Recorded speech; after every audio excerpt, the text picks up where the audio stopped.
அந்த அறிவிப்போல் அன்ப தருவாளே சின்ன அறிவிப்பும் இன்று சுடுவாளே நீயும் தும்மிடி ஆயுசு 100ஆக என் உயிர் உன்னோட பத்திர சொத்தாக என் பார்வை உன்னோடு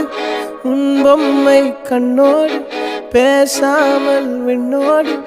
நாம் மிதந்து போவோம் காதாரா அடியானாலும் நான் தாங்க மாறோடு